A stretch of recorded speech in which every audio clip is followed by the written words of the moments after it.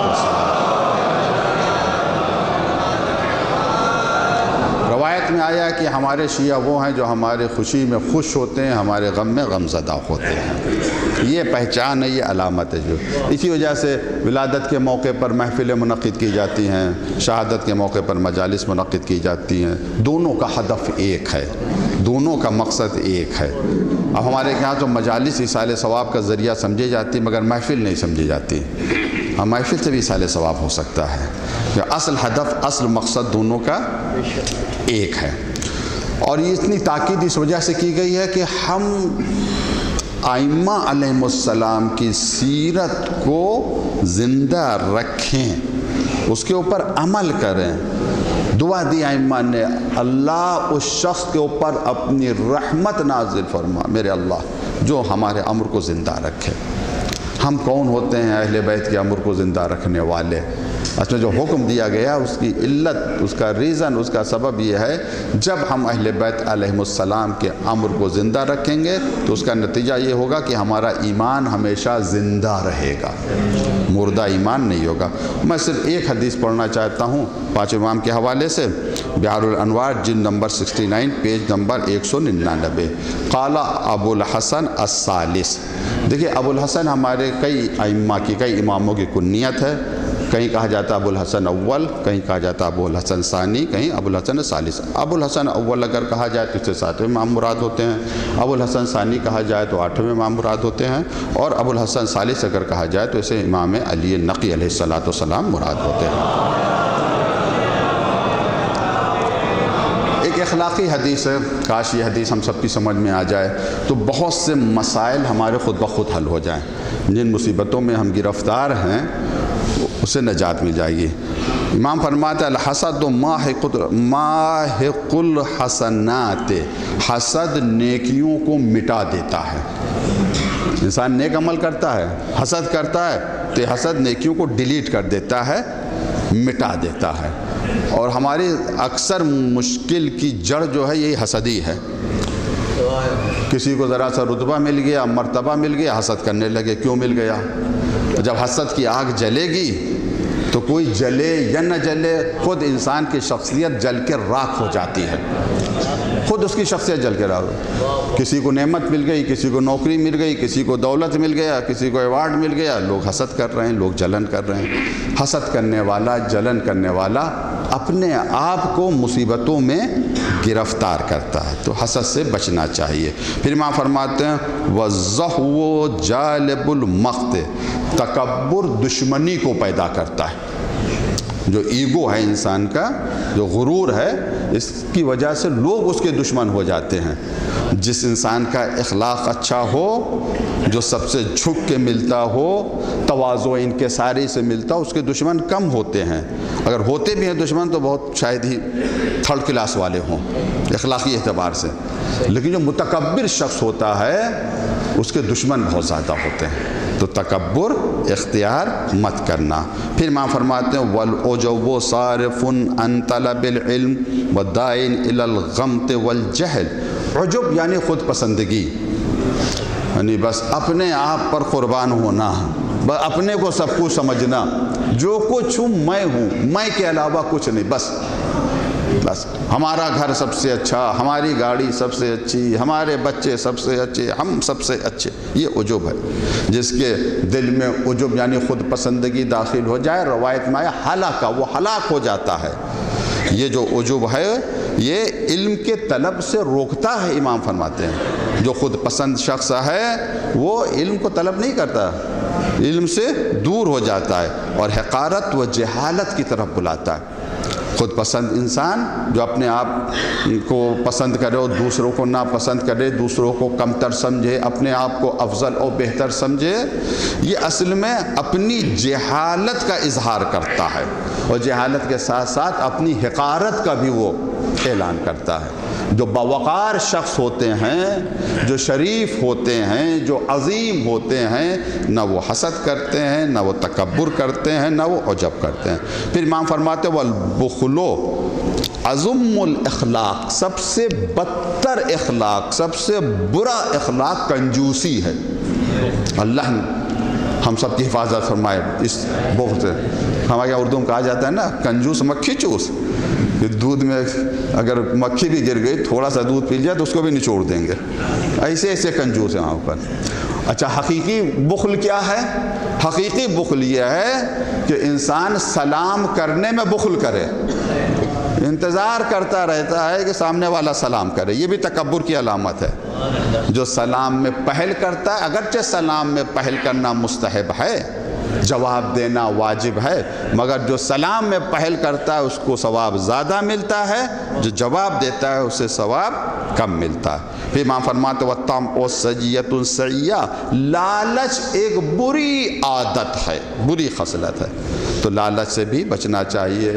دعا یہ ہے کہ آج کے دن کی برکت سے پروردگار ہم سب کو ان مذموم صفات سے دور رکھے۔ قبولیت دعا کے لیے بلند تر صلوات محمد وعلیہ